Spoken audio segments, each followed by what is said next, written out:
Okay, it's 5:02 on August 11th. Welcome to the Legislative Committee meeting. Roll call is showing that myself, Councilmember Shannon McHugh, and Councilmember Kate Lepardishu are here. Is there any corrections to last month's minutes that are needed? Nope. Hearing none, we'll move forward. Is there anybody here to make a public comment? Is this where you want to hear from the Board of Public Service, or you want to wait until you get to the administrative fees? Well, we have them on topic A. You guys are the top shelf. If no one has public comment, we'll move to any correspondence. No. Darn. Maybe someday. Before we move into our topics, though, last month we did hear again from a resident that has a property that has assessment fees on it, and at some point we need to put that back on our agenda and talk about assessments. Okay. Yes. This is the primary reason why you guys are here, but I also want to make sure that He's been talking to us too. yeah, just as we as a committee, we talk about it. All right, topic A, Board of Public Service, the appeals process. Steve, please feel free to jump in at any time since you're actively engaged in this part of government. Okay. Well, thank you very much, first off, of having so many of your membership come and meet before the Legislative Committee. We're just trying to gather information and truly understand what it looks like from the public's perspective of going through, the appeals process. And so we'd like to hear from your board, kind of maybe your frustrations, your thoughts, your concerns, and suggestions. And with their permission, let me open that conversation. We are a fact-driven board. We have very little flexibility. We have a fiduciary responsibility to the city to carry out the code as is directed as its appeal board. And we are very supportive of administrative fees. We think administrative fees have made our properties safer, and they've made our landlords more responsive to the code enforcement office. When the fee, and there always have been property owners who come in and say, for one reason or another, I didn't get the communication. I tried to get an inspector and I couldn't get an inspector. I didn't understand the process. And usually that's hokum, because actually they've been in communication with the code enforcement office, and sometimes we do have an apparent, and again, we're just citizens, we don't know, but we have an apparent lack of some inspectors, and so sometimes it's hard to schedule inspectors. And one of the things that the 3-year cycle does is it means I want to wait right up until the end of the 3-year cycle so that I don't have to pay my fees, and then the 3-year cycle starts again. So people wait right up until the end, and the inspector says, oh darn, I'm really busy, I can't be there for a month. And at $250 for the first day and $7, now it's $10 for every day after that, that's a big hit for a 1-month delay. So we felt from the very start that the fees were not onerous, but they were serious. When you upped them by 40% 2 years ago, they became more so. And in the past 2 years, we've had some enormous fees that shock us, $10,000, $12,000, $8,000.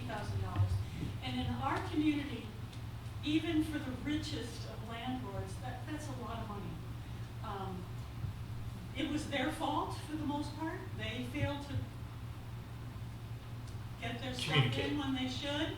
They ignored it for a very long time because it's about Each violation is about $3,000, about $3,500 a year. So that adds up, and if you miss it for a year, you're gonna have a big administrative fee.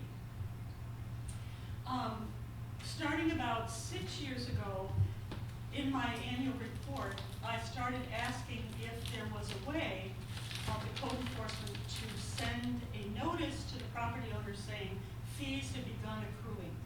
Then they're gonna have the 250 and whatever it takes for them to get going then, but at least they aren't a whole year in the dark.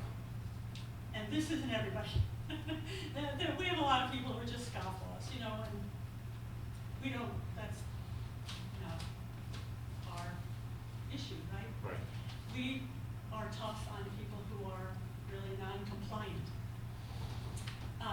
I noticed we were able to read over the legislation that we see in your packet, and it appears that addresses some of our issues, and I would say from the board standpoint, Charles seems to have quite a few questions, and he's welcome to ask those in a minute. But they meet our needs quite well. You know, they give us a little flexibility, especially when it comes to not being able to schedule an inspector, not because you waited till the last minute, but because the inspector's not available and there's so few of them, right? Other extenuating circumstances that we take into consideration. However, we can't take extenuating circumstances under the current statute. What we can do is give some relief to owner-occupied, which we try to do, and we can also, my brain just fried right there. We also are able to make an adjustment when the property owner could show us a receipt for an inspection that was done and not sent in by the inspector. So, I mean, the inspectors send the inspections in, they don't necessarily send it to the property owner. So the property owner's like, da-da-da-da-da, I had it done in time, and then, oh, wait a minute, I'm getting an administrative fee after a year when I thought I had that in. And if they can show a check, if they can show A correction of that. right, well, whatever, any kind of documentation that shows that the work was done on a particular day before the deadline, then we usually are able to waive that. So that's Can we take a pause there? Yes. What are you waiving? the fee, The whole thing? the whole fee. Okay. Well, because they complied with it, they just, Okay. their inspector didn't get the paperwork in. Right, and then what does it look like when you said you provide relief to owner occupied? What does that mean? We are permitted to do that under the current statute. And usually we require them to get it in, but if they missed it by a few days or whatever, we say it's waived because you live there and it's safe and it's your property. We want owner occupied in the city, I think. So we're very accommodating to owner occupied. And let me read you the section. It says,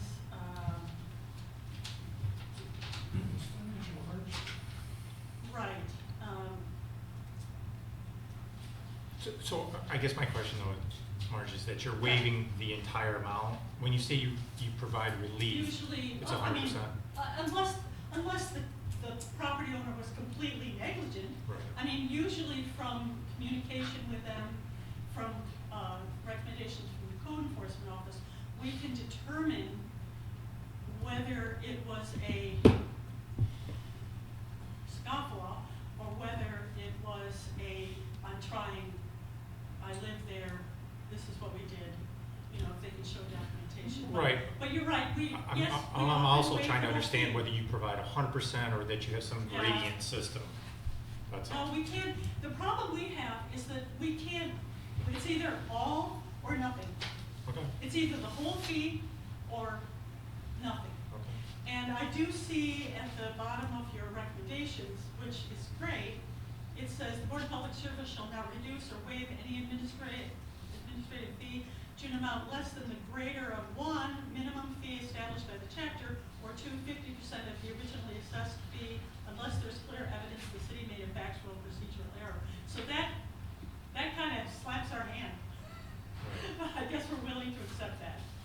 Charles? Yeah, the code currently does not allow any change.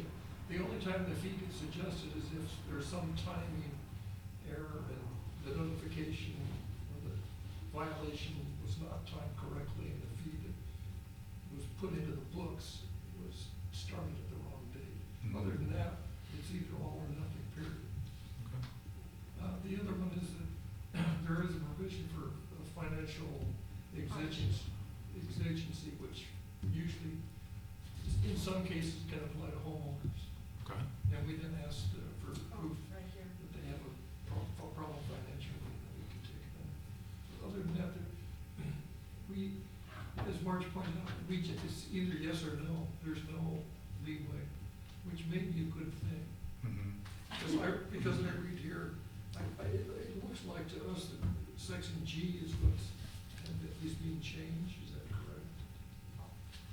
Stephen? Yeah, those are the conditions. Yeah, so I mean, currently there are no criteria for modifying fees or denying fees, or it's basically just, the code as it's currently written says if there is not a factual failure by the city, the appeal should be denied. So if the city code enforcement office sent a letter, for example, to Mike Stolzer, who said at a meeting, I received that letter, there is no factual error, so there is no appeal. There are no criteria in the code for appealing a fee. Zero. Is this section G the current? No, that's not, that's No, the this is draft. proposed. This is Well, see, the problem with it says the board review criteria, the board may uphold, reduce, or waive. Well, I guess we could reduce, but I think there ought to be You some. can waive a fee if there's a factual error by the city.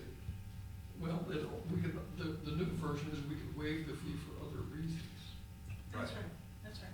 So if there's a factual error, like we didn't send a certified letter, we didn't, I don't know, we just put someone on fees because we just thought it would be fun, then you could appeal, then you could waive Stop it. it. Well, what I'm saying is if there was an error on behalf of the city, you can then waive the fee. That's the criteria. But the new criteria says, for example, mitigating circumstances. Great. The violation is caused by events beyond the appellant's control, such as medical emergency, vandalism, or third-party error. Right. That is currently not in the code, apparently. That's right. This It's is currently all new. not. But Shannon has a question. No, so if somebody, like again, the financial piece, right, can't afford it, and they appeal still? So this code, we're removing the financial hardship section. It does say in section 86, in code section 86.22, I did find the sentence that says, appeals must be submitted in writing and must clearly state the basis for the appeal and why the factual determination of the code enforcement office was either incorrect without factual basis or why compliance created undue hardship to an owner-occupied property. So that is the only flexibility we have. We've kind of allowed ourselves flexibility when an owner can show us that the inspection was done prior to the due date, and the inspector just didn't get their paperwork in. Because it's kind of compliance, it's not, That's what it's supposed to be all about. it's about compliance. Well, so I just wanna argue that though, because what happens is we depend on date stamped documents. So if the Board of Public Service is waiving fees based on someone coming in and saying, oh, well, I got this done a year ago, I just never turned it in. What we're doing is we're undermining the system of taking in forms with date stamps and attaching them. Because if I know that I can just not turn any forms in and I can just go to the Board of Public Service and say, hey, here's a canceled check that I gave my buddy 10 months ago, waive the fee, I mean, that's not really compliance. Right. That's And depending just- on the Board of Public Service to waive fees. Does emails work that way legally, Steve? Yeah, if you email us a form, we put it, it's date stamped, and we put it in the system. And that email can stay inside your system, so you don't have to go digging for it? I don't know how your We system print it works. out, and then we put it into the Unicity. Okay, so then So you like if scan you it in. email, and if you scan and email us a form, we literally have a thing called code forms. Right, You email that form into us, we then print it out and put it into Unicity, okay. or put it into a paper file. So that's another question that I have later of, all the, because the city's doing all of the above and beyond. I mean, for a landlord, they are going to receive 1 or 2 envelopes for each inspection that is required every single year. No, they receive one envelope showing all the inspections. And they don't get a different envelope for each inspection. They get one that says, you owe on this date the electrical inspection, and the plumbing inspection, and the furnace inspection, and the housing inspection, and the smoke detectors, and the property use certification. You get that in one letter. It comes as a certified letter, and it also comes as regular mail, because some people don't pick up their certified letters. Well, then maybe I have a property owner that's having a glitch, because he actually got 12 envelopes. They get that 90 days before the compliance. So you get an administrative fee letter, and then you have either 60 or 30 days, depending on what it is. But I want to say again, these inspections are required every 3 years. They're Right. not required annually, they're not required, Just the smoke detector, right? smoke detector forms required annually, but that's something you can do yourself. That doesn't require a contractor, that doesn't require a third-party person. Property use form, that's another one. If you're getting an admin fee for a property use form, that's literally a form that says, put your name on a piece of paper and turn it into us. I mean, that's not a third-party inspector, that's not a, so I mean, and typically, I mean, we have people that receive administrative fee letters after they've been out of compliance for 3 years or 5 years. I mean, we go through these systems, and we will find people that have just been out of compliance for 5 years and then turn around and get an admin fee. Well, they're not really 60 days overdue, they're 5 years and 60 days overdue, or they're 4 years or 2 years and 60 days overdue. So it's not just, there's not like an AI robot that is going, send these letters, send these letters, send these letters. It's all done through our staff and through our system. So there are people that fly under the radar for extended amounts of time, and when we finally do find them, if they get an admin fee, it's not 60 days overdue or 90 days overdue. Some of them are, we have people that come in with what we call admin 3 appeals, which means not only did they get an admin fee letter, they've been feed for 3 years before they finally try to appeal it. So, I mean, there's some of those out there as well. And we're not arguing that at all. In fact, in cases like that, we usually uphold the fees. You know, we believe in administrative fees. We think they're really high, but you know, we're not criticizing the code enforcement office for keeping us and our property safe at all. But there are extenuating circumstances, availability of inspectors, and it's true. Stephen just said that, and I agree with it, that you wait until, you know, you have a 3-year window. You wait until the last minute, so your next 3-year window is farther out. You don't do it, when you get your letter, you say, oh, I do have to have it done, but let's wait until the day it's due, and then the clock will start on that day. So you've been doing that a while, right? I mean, you've been on the board for a while. So Yeah. what suggestions do you have for us to maybe put in place? Should we be emailing these property owners at 30 months, saying, by the way, in 6 months, your 3 years is going to be up? What do you suggest from your perspective? That's what we're trying to find out. I mean, Stephen's come before us 2-3 times on this subject matter, and the goal is not the fee, the goal is compliance. I mean, if you want a passing grade, you follow code. That's it. Yeah, It's a and- passing grade. And So and we're we looking for admit suggestions. there are scofflaws out there, Right. and they are not going to, they're not complying no matter what we do. I appreciated that you were looking at some extenuating circumstances, because there are extenuating circumstances. I appreciate that little bit of flexibility. We've appreciated being able to do something for the hardship, and, you know, sometimes you have a senior moment. I have it more than I should. We do not reduce an owner-occupied fee unless they can show financial hardship. Unless their monthly income, annual income willing to share with us is, and what their outgo is so close that a $1,000 or $2,000 or $3,000 fee is going to put them under. You know, again, we want owner occupied. So you're right, we don't, that's the reason we do it, and it's financial hardship. That's the only reason we do it. Okay. It's financial hardship. So owner occupied do represent a special place in our consideration. Other than that, we're doing okay with administrative fees. We just have noticed that in the past, since they went up 40%, that we've had several enormous ones that could have been mitigated by some flexibility on our part. Not, we don't necessarily get rid of the whole fee, but I like what you've written. I support what you have put together. And is that you, Stephen? Yes. Then, yay, good job.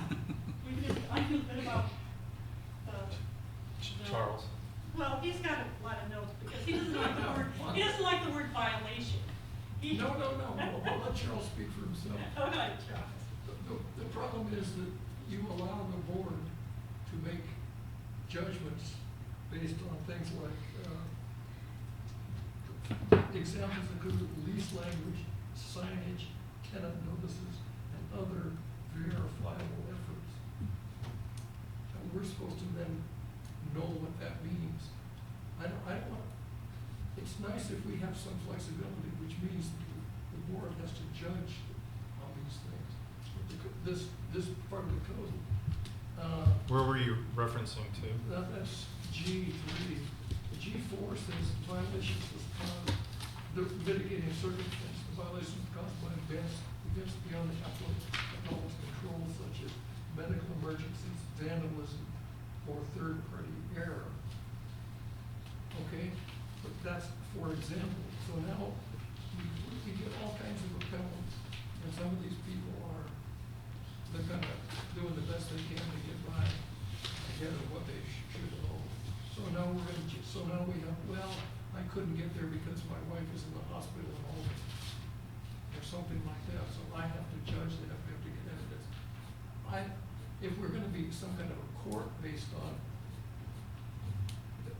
events beyond the appellant's control, I think we need more than such as vandalism. So we have properties in town where they're open to vandalism all the time. Mm-hmm. So somebody comes in and says, well, my water pipes were broken by vandals the other day, and I couldn't get to them because of this and this, and therefore that's why my water was so high before we found out, et cetera, and I want to appeal my fees. Well, this wouldn't be for water bills. Pardon? This wouldn't be for water bills. Yeah, right, you would. Well, it would be for everything. Hold on a second. So, we kind of, your topic that you asked Marge is, we were talking like a postcard system, go out and actually start it. Like, because a lot of when I was sitting there as a liaison, a lot of you heard was they were confused by the billing when it really started, when it didn't because of how it was written. I think Steve, like, in his department actually were trying to go through and fix the billing at the bottom, make it a little bit more comprehensive to people. I mean, the certified letter literally says, these are the things, this is the date the fee starts. It's in the certified letter you receive. I mean, it has a start date, it has the items you need to have inspected. Right. It has your name on it, it's sent to you certified. And then the only other thing that was brought up, and it seems to come up every now and then, is like somebody will get a squatter in their house and they can't get in there to get inspections, and they have to wait for the police, and they still have to go through eviction processes and all that stuff, which tends to hinder, as Right, well. but isn't that So- about communication with the code enforcement office though?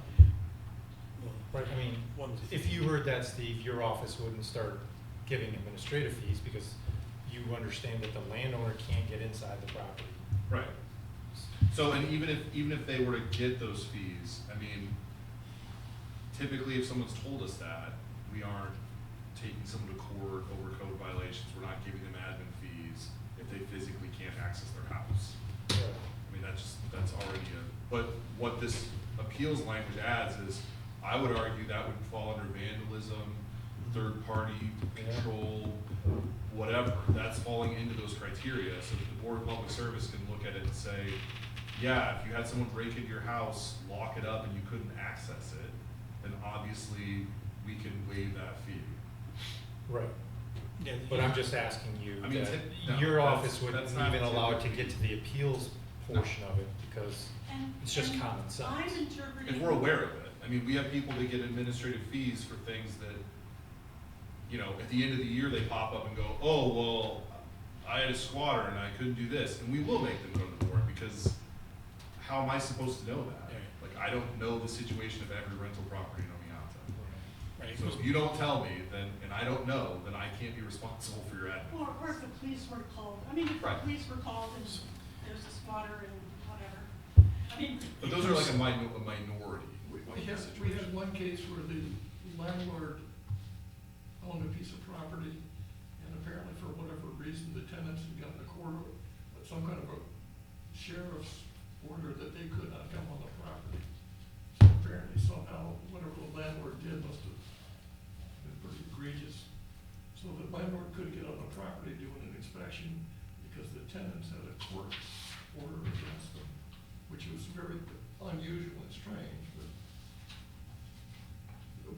some of the biggest problems we have is this notification thing, and it's difficult to tell people.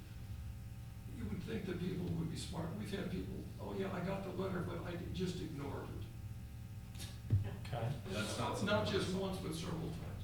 We had some people, one of the sororities, they got the letter in the spring, they put it in a pile, it was a change, everybody went home and it didn't show up until the fall. We've had other people who claimed not to gotten the letters even though they'd signed for it. People that claimed that, well, I contacted my friend, the electrician, he told me what to do, rather than contact the code people. So we get all of these people, but in those cases, we didn't waive the fee. yeah. And when those But- cases, but we it's- said, it's- sorry, But it's. Right, but more importantly, how can we correct that so we don't have that situation? And so another question from me to you is, what is the demographics of the owners that you see the most? Is it people that are just starting out into this adventure, or is this people that are, you just mentioned fraternities and sororities. I could see where paperwork to a young person, number one, it doesn't mean as much as an electronic means. And number two is that you have such a change of personnel from year to year. I mean, the officers change in those organizations multiple times. I can see where, That's what happens. yeah, that it could get dropped. And in the case, fraternities and sororities are really unique in that they're membership organizations and the membership organization owns the property. So there isn't a single owner at all. So there's hardly a manager, you know, so those are unique. Let's not talk about those because those are always a headache. But the demographic, we have 3 demographics. We have people out of town who have Okay. bought property and are making a lot of money. We have people in town who have multiple properties and they are kind of sketchy. And then we have people who are very financially insecure, who bought a property and thought they would make money and they would be able to live on the rent that they are charging for this particular property, and the property is in very bad shape, and they're kind of shocked that they can't afford to do anything, and they made a big mistake, but the property's all, that's their nest egg. So I want to sell it. I mean, those people shouldn't own property. Right, so owner occupied, financially unstable. But all of them have their own unique problems, for the most, yeah. There are some local people who own rentals, and some of them, unfortunately, a small number of our people who, elderly folks who have had these rentals for years, and they just have no idea what they're doing. Yeah, there's that too. The code enforcement people can't get to them. but those are very rare, and I don't know what happens to them. And administrative fees actually help move that property to somebody else. I would imagine. Because it's finally on their taxes, and their taxes get bigger and bigger, and finally it's foreclosed, and it just takes a while, and that's not a happy thing for us to have vacant properties. I mean, that's the other thing we deal with is vacant properties. The few, and it's very few, I look back at our minutes for the last 2 years, and there are really only 6 properties that fall into this category. Okay. Where we might have wanted to do something for them. And in 2 years, that's a very small number compared to the number that we see on a regular basis. We probably see 5 administrative fee appeals every single month. And so when you think about it, that's, 5 properties in 2 years isn't too bad. There's another 5 properties that did not get their personal paperwork in, their smoke detector and their property use certificate, which they, like, come on, you can do that, like, why didn't you do that? It's just for you to fill out and sign. And I can't, I don't know what to do about those people. We usually make the fees stay. But again, when they went up 40%, it starts being a big number. We're citizens. We pay our own taxes. We take care of our own properties. We live in the city. Sometimes those big numbers are kind of like, but that doesn't mean we aren't going to enforce it. Do you guys have questions? I'm kind of formulating them in my head. Can I jump ahead of them? Sure. I would like to hear from your perspective, all of you, of what to do with the Mike Stolzer case. Because he fits into that rare case where he thought the family member was taking care of it. He sat right next to Steve when they came and when he came and talked about it. If you were given the levity of making a judgment, what would you have done? Because I think he's at 8,000 something. I would have had him come in and, first of all, I would have him get himself off the deed. Right. Because he's on the deed and his son is on the deed. And if his son was on the deed, he'd be an owner-occupied property, and all he had to do was show financial hardship, and we might have been able to do something. And Mike Stolzer met with me months ago, and that's what I told him. I said, if your son had been the owner and he was living in the property and it was a multifamily house, we probably would have given him some kind of break. But that's not the situation, and Mike is not necessarily the most compliant person himself, I hear. And so, I mean, he should have been on top of that with his son. He's on the deed. He's, financially responsible. So I feel bad about his son. That's what I would recommend in a case like that, is we give him financial hardship. I mean, he's an owner-occupied, financial hardship. That would have been, we would have been able to do something. So your board, given the situation that is current, would you have made a reduction? We can't, No, I don't think so. we can't. I don't think we could. He came before the board, I don't know whether this is the first time or not. And the appeal was, I think it was his son was,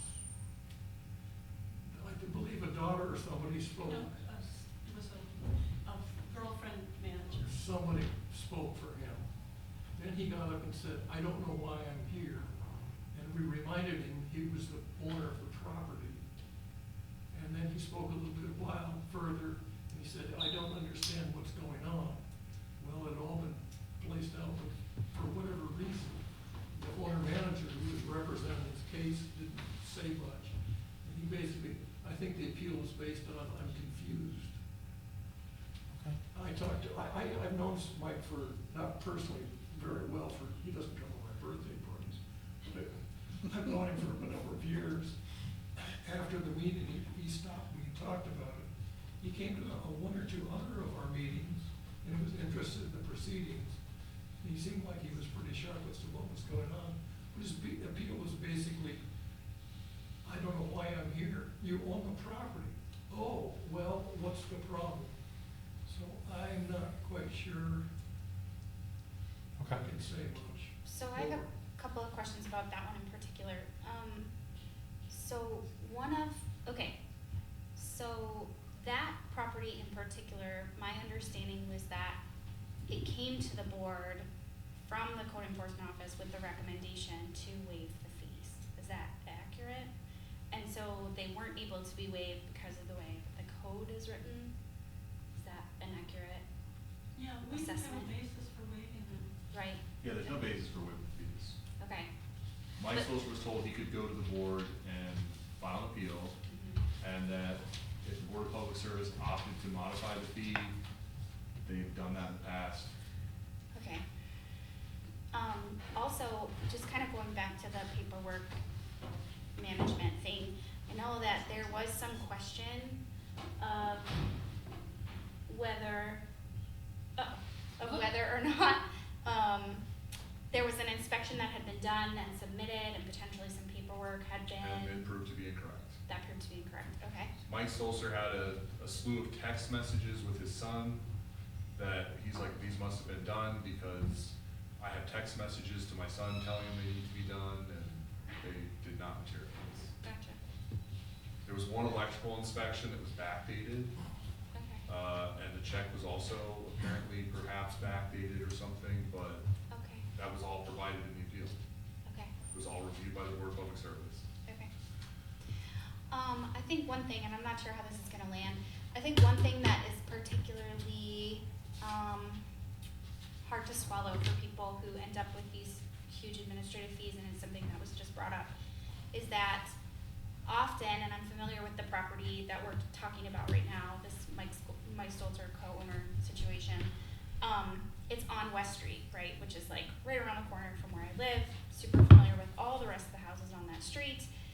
They are now paying, or they're responsible for paying these administrative fees to the several thousands of dollars, and that house is nestled among other houses that are also pretty poorly maintained, generally not owner occupied. And so it can be hard, I think, and I don't know where I'm going with this, but I think it can be hard, what's the solution is where I'm going with this, for people to sit and, you know, whether or not they are culpable in that exact situation, to see additional, like other properties, their neighbors, or whatever, that are potentially in the same situation, that are not being, assessed these fees. So, I mean, I think that's a common misconception. Everyone says, well, this house is crappy and they're not getting a fee. And my question is always, well, how do you know they're not getting a fee? So, I mean, it's the same argument you can use with speeding. Just because there's 40 people driving 85 on 88 out here, and one person gets pulled over, it doesn't mean the other ones aren't speeding, haven't broken the law. I mean, if you wanna hire 10 more code officials to do 10 more jobs worth of administering the code, you can do that, but, I mean, we have a small staff. We do these on a case by case, and I'm not specifically talking about Mike Stolzer or any other specific property. We have a lot of people that receive admin fee letters, and we have a percentage of people that receive admin fees. I just don't buy into the, well, I'm not and he's not, so it's not fair. I mean, it is how it works. It's prosecutorial discretion, which is just how it works. And, they're really two different things, because unsafe trash around, that sort of thing, is a whole different, we don't get administrative fees for those. Mm-hmm. Administrative fees are for inspections and for compliance. What we do with the outside of our house, I mean, there's a long-standing thing that says, oh, if I just don't paint my house, my taxes won't be as high, which, no, it doesn't quite work that way, not at all. But we have other mechanisms, code enforcement does a great job on that too, of picking up trash, of bringing unsafe houses to us. We have a very good record when it comes to urging property owners to do something with their rundown structures, but that isn't administrative fees. Okay, And there are no fees attached to that. There's sometimes court appearances, we can order something, like we could order a property to be secured and broken windows to be repaired so that it's not a danger to the public. But in America, your property can be whatever you want it to be. I mean, even if you live in a nice neighborhood, you can have a really nasty property, up to a point. Like you can't have trash, you can't have rodents, you know, the code takes care of that in another way. So that's really not, you know, Eric might say, yeah, but look at these houses around me. Well, they probably all have their inspections. Yeah, okay. I think what sticks out to me is that I had a meeting with John Hester and Mike Stolzer, and I was shown photos of the property, and the code enforcement officer said to me, you know, does this look okay to you? Like showing me the outside of the house. And so I think that really stuck with me because again, like knowing the neighborhood that it's in, to be, obviously, you know, we wanna have nice neighborhoods, that's my whole reason for sitting here in this chair. But I think, you know, when we're putting thousands of dollars so I appreciate that clarification about the administrative fees, because to me, in that moment, when that was all sort of part of the big conversation, it appeared to me that this one property was being really held up to the light, while others, you know, And kind of, you know, you can't tell from the outside. right. So, but it is a challenge, you know, that's one of the reasons we feel sad, actually, when a property owner comes in and has administrative fees, because it means they can't invest those dollars into their property. Right. So make it nicer. But it is kind of their own fault, you know, and Well, and that's one thing we had talked about is possibly doing some sort of administrative fee escrow, right? Where then they were able to, you know, they would have to prove that they were able to invest those things in remediating. And I don't know if that's a possibility, but that is something that we talked about here, Yeah, because that's it is awesome. hard, you know, if you need to invest in your property, and also the administrative fees are a hardship for you, you know, you can't do both, so Yeah. you don't end up in compliance, you end up, you know, maybe passing on the property, which is something that you had mentioned, which isn't, you know, necessarily ideal, especially just frankly, like in our community, where sometimes for many people, the only way to establish generational wealth is to own rental properties. So, But again, it's one of the reasons we really like owner occupied. right, Because you're making money on this house, but you're also living there and hopefully fixing it up and living in. right, yeah, I mean, I'm making it a better property. yeah, But those are the minority. I mean, owner-occupied rentals are very, very clearly the minority. Right. And they've come up with admin, I mean, even arguing with the admin fees, I think in the going on 9 years I've been here, we've had maybe 2 owner-occupied or 3 actually owner-occupied units even make it to admin fees. I mean, wow, it's not common. We've had more, but they're not huge. They're usually a slightly mistake. Yeah, I mean, they're minor. They make up a very small percentage of the. Okay, so Shannon, did you have any questions? So I kind of, go ahead, Shannon. I just have, one question and one concern that I just wanted to share with everybody here. And Stephen, you don't have to answer this if you don't want to. Is Mike Stolzer's properties in compliance yet? So I don't want to talk about specific houses. I don't want to talk about specific owners because I don't think that's what we're here to talk about. Correct. I don't think we're here to review appeals that have already happened or target Mike Stolzer or discuss Mike Stolzer's properties. I think that Mike Stolzer represents a very small percentage of people in the city of Oneonta that own rental properties that actually get admin fees. So where I want to go is, I kind of want to understand, what is the largest group of people that we're dealing with? Is it the folks that they get this letter and it's the inspections? Or is it the actual code violations? Which, So code violations are not typically addressed through admin fees. Code Okay. violations are So- addressed through remediation. So like, if we shovel your sidewalk and we send you a fee, right, it's an admin fee, but it's not the escalating type.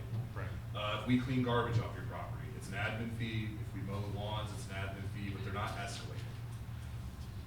Typically where you see a lot of the rental administrative fees, which by the way, the section of this code, this is not the rental section of the code. Right. This is the exterior maintenance code. So if we mow your lawn, if we trim your trees, if we remove garbage, if we move your garbage can, Right. all that stuff is here.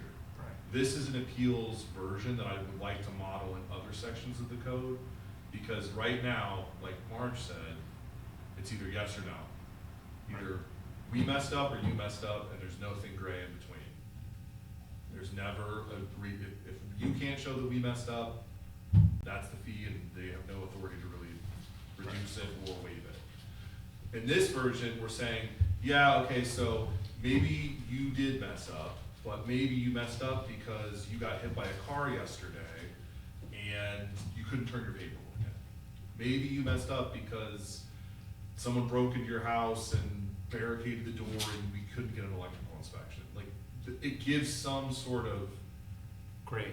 gray area where we can review these on a case-by-case basis and say, maybe sometimes there is a reason that you didn't get that paperwork turned in. Right, so that's what we're talking about, right? So that's the Right. majority of all of this is this paperwork. Yep, that's exactly what we're talking about. And I agree with Marge that that's just human nature. If I'm told that I got 36 months, I'm gonna wait to 34 and a half, 35 and a half. That's not. And then I'm gonna try and do it. And we have a limited amount of certified electricians and plumbers and inspectors. And I think a code enforcement office provides that list. We do. It's on the website too, right? Right, so for me, I'm trying to get to that point. Like, how do we do a better job communicating with the people that own property? Whether they're owner occupied, they live in town and they own a bunch of properties, or they live out of town and they own one or two or whatever. How do we communicate with them better? I mean, I don't know. What I would do if it was me and it was small potatoes and I had to manage the compliance status of, I don't know, 30 properties, which I know is not what we're dealing with here. I would literally, because everyone has a registered local agent. I would have a spreadsheet, and at whatever timeline we deemed appropriate, I would send them an email, just do a mail merge, Yeah, you're coming up. So So we do not have the staff to administer. Right, that's what I was gonna ask. We don't have the software, right, we don't have the Well, software. that's what I was wondering, is like, does the software pop up with so- like, these are out of, No, or they're no. almost out of compliance? So Can you we do set- not have the administrative staff to track every rental property's compliance status in the city of Oneonta for someone who's doing this for a living. It doesn't exist. We do not have enough staff to do that. Like, we trail behind trying to keep up with places that are out of compliance where we're sending certified letters to them. Okay. That's what I'm saying, we have places that fall out of compliance for years because we don't have enough staff to send certified letters all day, every day.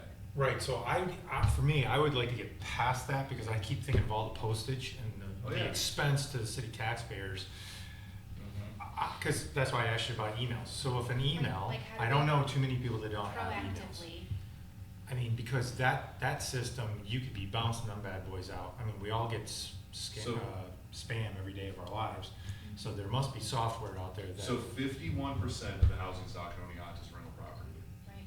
So that means we would have someone full-time tracking 51% of the property in Oneonta, doing nothing but sending out emails and notifications about rental compliance. Is that something that the county could assist us with, based on tax records, or? So they're behind. We have times when even the county transfers are behind months. So we don't even know who owns some of these properties for months at a time. So there's no AI out on this yet? I I mean, mean, literally, that's what AI is supposed to be, is taking So- these redundant tasks Right. so and moving it if forward. you trust AI with something that could result in thousands of dollars of fees, then What exactly do you Yeah, I want? just- Do you want? I think it's just human nature that people forget about this stuff. They literally forget about it. I mean, I have one rental property and I have to put it in my phone to remind me the annuals. And then now I just bought it a couple years ago. so that I know when the inspections are due. I think it's just more about being proactive, so that Correct. people maintain compliance rather than, I agree, I think Finding people out should when be they're- more proactive about maintaining their compliance. I mean, so I'm gonna say it right now, our biggest rental companies, like, we have Domain. rental properties that are very large that Mhm. never get admin fees, because they have all of their stuff turned in. Right. We do not, like, most of our admin fees are coming through small handful of property owners. Less than Or 10, people- less They're than not- 10 properties, Or people right? They from own out less of than 10 town, or properties. people from out of town who say, what is this with the city of Oleana? They Yeah, I don't don't- require me to do that anyplace else. So that's what I'm trying to get at, Charles, Yeah, is that the- there's a the certain out-of-town people are like, demographics that "What? keeps I coming can do before this?" your board, and I'm trying to narrow it down so that Steve Yeah. doesn't have any more aggravation, you guys don't have any aggravation, and maybe we can use technology to our advantage. That's what I'm trying to do. The biggest aggravation that I can see, you're talking about somehow that I don't know that my property needs to be inspected until you send me. You know it, you just forget it, it's not on your radar. Well, I'm sorry, I own the property, that's one of the things that's responsible for owning the property. The biggest thing that we get are the occasions, as you mentioned, electrical inspection. I couldn't get the electrical inspector. Now, it's a little strange because sometimes we have cases where they could get the electrical inspector, and the next guy, oh, I couldn't for months and months. So we have to sit there and think, well, okay, are we being told what's really happening or not? Well, in a case like that, The biggest cases, the most cases we get are people who get the notification and for whatever reason don't comply with the notification, do this. On occasion it's because I couldn't get the electrical inspector, but other occasions it's these strange things, well, I didn't know, just bizarre. yeah. People, I mean, just people that just are irresponsible, you own the property, you've got, I have had to mention a couple of times, you got a certified letter from the city of Oneonta, and you didn't think it was serious. I don't know how you can cure that. Sending an email would be even worse.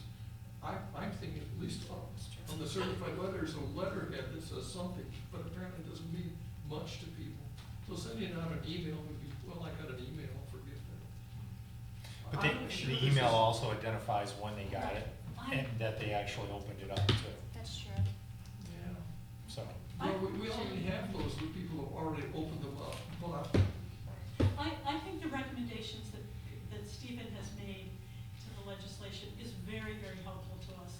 And I don't think we're ever gonna solve this problem entirely because of human nature. But, and I know my board members are a little nervous, like, oh, we have to make a decision on a maybe or an iffy thing. Let's just say no. I believe that with documentation, with appropriate documentation from the property owner, we can make an appropriate decision. I believe that. So I think you're helping us make a better decision by giving us some tools in statute. So we aren't like, well, we like you, but we don't like you. We never want to be in that situation. So as Stephen pointed out earlier, this is just the exterior codes, this is not the rental, and he's gonna start working on those sections. Here's your last chance, because you mainly deal with rentals, is there anything that you would like to? Well, so I think we get a ton of snow bills. We have lots of, so the admin fees related to the rental property, that's part of it, but we also do a ton of snow bills and trash bills and grass bills, and so that's why this isn't just the rental property stuff. This also includes owner-occupied people who don't mow their lawns. Agreed, but I just want them for the record, if they wanted to say something, is this gonna work for the rental property? I think for the most part it does. I think it gives us what we need. Okay. Last chance. I agree. I mean, I think some criteria is always helpful, because then it's not just, like you said, we want to or we don't want to. It's like based on something. Shannon? No, I myself have had to work with Stephen, who's done an incredible job to support me prior to being a councilperson. And I also had to go to the board for some support. And everybody was so helpful, and I don't know what I would have done at that point. And I was at a loss. I mean, Stephen even came to court. So it was like, you know, I just have nothing but positive things to say, and I mean, I got a little panicked, I think, when I saw the lots of thousands of dollar fines, but it was beyond my control. I didn't have to say that I'm part of the small percentage that had a squatter issue. And like, everybody was very helpful, and So when you saw the letterhead, it meant something. I panicked. But I think Just wanted Charles better to reaction understand that than- that letterhead does mean something. I to just some- think that, like, also too, it's like, as somebody who is part of the group of people who really works hard and doesn't necessarily have all this income to put towards it, to have something like that come crashing down, like, and like disintegrate everything in your life, and then it's like, now you have fines on top of this, and like these violations, and there's nothing I can do about it, and like, I definitely remember contacting Steve. I was like, I'm pretty sure I was crying. But at no point did they make me feel like I was going to be stuck with that. They, you know, were very thorough about what I should do next, supportive, and so I mean, personally, I had benefit from both the board and Stephen's work. So, as having participated and also gotten mowing fines and shoveling fines, I can attest that it all works. Jenny? Thank you. The concern that I have is that I just need some education. And I want everybody to know here that when the board makes a decision, those decisions come to my desk where I have to adjust the bills. And when I adjust the bills, a copy of the letter and a copy of the motion goes on to the records. But also, in the entry, I put the reason why the board waived the bills. For the first time that I can remember, we just got one recently due to financial hardship. I had never seen that before. And maybe it wasn't as clear in previous documentations, but I would like to know what criteria the board is using to decide if there's financial hardship. Because I know none of the board members. answer that question. Yeah, but none of them, from what I understand, none of the board members are financial experts. So are you using the tax return? Are you using, and does the legislative committee want to put those guidelines in place to determine what is considered hardship and who and what criteria is that decision based on? Because I will tell you that those bills that I had to write off were over $15,000 of revenue for the city. And so when I saw that, I questioned it. So I would just like to know what the criteria is to decide what financial hardship Okay, is. so to provide transparency between all of us, why don't you, as a board, take time to write down what those guidelines are, so then when you I'm happy to work with Jenny. step down from your I'm happy position. To work with Jenny to do that. Yeah, but as a One board of the- though, One of the challenges with financial hardship is it's not really public information. right, so as a board The though, code enforcement office reads it, or receives it, the board receives it, but we do not publish it. Right. Because that's a violation of their. I'm not asking you to put down personal No. information, I'm asking you to put the guidelines down as a Yeah. board, this is your recommendation, send it to the legislative committee and to Jenny's, and And- to Steve, so we all have the same If we information. could not do it poverty level, if we could do it what the median income is for Oneonta, like if you're going off those types of numbers. I'll be happy to, it won't be poverty level. One of the things that we had talked about in a totally different conversation was, evidence of public assistance. Oh, yeah. Like if people receive SNAP or Medicaid, HEAP, Like, yeah. things like that. So I'm sure you guys didn't think you were gonna have homework after being here tonight, so. Thank you so much for coming. Thank you. Thank you, I better get home before my husband I have, comes here with the police. I sensed I'm him not supposed to earlier. be driving yet. Oh, dear. I sensed him earlier. Yes, I know. thank you. He found me out. Uh-huh. Good luck, Phil. I was gonna say, you might wanna follow her home. Thank you. Throw up the Thank you flag. for coming. All right, Steve, you're up. Happy to it's like, What? when I had this one. You wanna finish your document? Oh, You are the author. Yeah, more than one, they kept. Everything in this is already in the They code. were stealing. They kept re-breaking it in. It was crazy. We'll talk about it another time.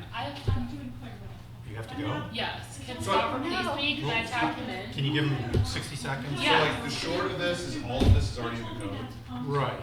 There's no, the only. What was new? The appeals process. Oh. Yeah. So So- G. Gee. So this is all, some of this has been reworded, basically just to make it more clear, but the content is all the same. Okay, so G is new. The appeals process is new. So, I yeah. guess is that section 91-14 then? The whole thing? Not just G, but all of section 91-14. The violation, oh, I must have looked at the page. Yeah, basically the violation enforcement appeal section. That's the new Okay. section. Okay. The rest of it's just the same trash, same lawn, same. And so how do you determine what a flower is? See the shaking of the head?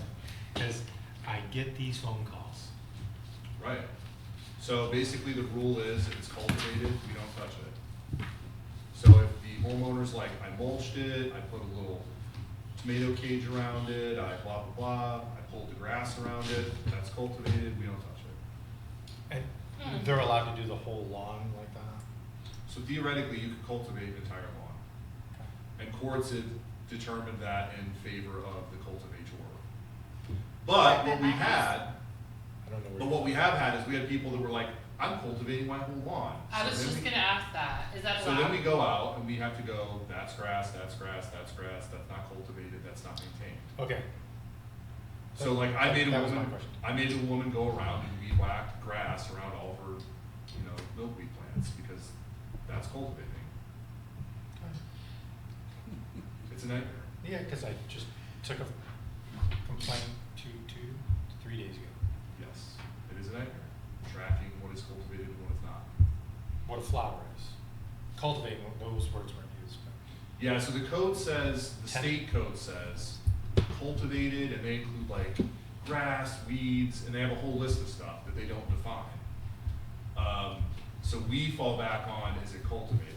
Did someone intentionally grow it? Is someone maintaining it? Is it clearly not just growing plants? Okay. So Shannon's gotta go. You Yeah. good with the piece of legislation that Steve gave as a draft? Yes, yes, I agree that we should push it through. Okay. Do we wanna move just? We're not gonna move it yet. Oh, This was well, discussion. you know that I approve of it, okay. Scott, I'm gonna tap you in, be a good man, okay? Just tap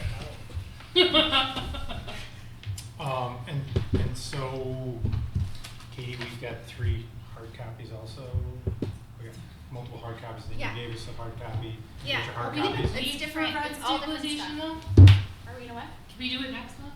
Yeah, we are gonna do it next. Yeah. Okay, okay. All I was You gonna guys say about it, and, so they're all different things. It's all from Homes and Community Renewal. It's all based on the Housing Stability and Tenant Protection Act of 2019, which would theoretically allow the city to enact rent control, rent stabilization based on the age of the housing stock. So, the process would be, we would need to do a vacancy study. The vacancy rate has to be less than 5% of available units in property that meet certain criteria. And then we would pass a resolution declaring a resolution of emergency, and then we would have to establish a rent guidelines board. And they would work with Homes and Community Renewal on establishing a maximum base rent that then would be across the board and would be increased incrementally each year. But you can increase it based on, or landlords, I should say, can increase it based on substantial improvement to the property, But it can then also be argued that if the property were to deteriorate to such a level, the tenant would be able to, there would be some, recourse Reduction? there, yeah. There are a couple interesting things about the benefit to landlords, which, don't quote me in the paper, but, cause I read about it, but I'm not the authority on it. It's on the front page now. I know. My last name doesn't have a hyphen, so, okay. But basically, like, so there's some, like, senior protections and, protections for, residents with disabilities, and landlords can, receive, like, tax incentives for it's basically a trade-off for the reduced rent. But yeah, so this is what was provided to me by the city attorney, who I think will come next time, although I was really surprised to see him appear and I thought he might pop in. He was checking in on somebody. Yeah. So this is just a PowerPoint that gives an overview of it. It's like, it's a PowerPoint, so it's really high level. Right, you had sent this via email. I did. I had read this. Okay. And that just kind of goes over the Housing Stability and Tenant Protection Act of 2019 and the changes that made, because prior to that, there was legislation in place, but this has broadened it to basically the rest of New York State. Hold on. This is a summary of it that is written by an assemblyman that I thought was very helpful. Mhm. So I've provided that as well. Behind that, I mentioned kind of the timeline or the way that it would go, the process. In terms of a declaration of emergency, this is a AI generated model legislation.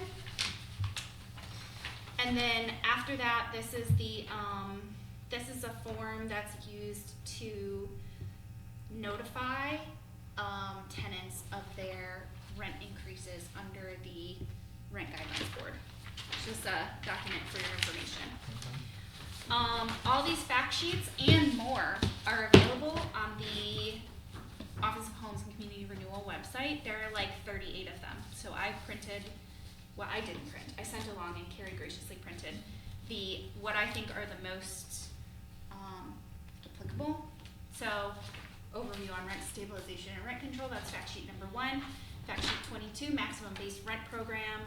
And then this is the precursor, the ETPA, which is the initial legislation that the one in 2019 is based upon.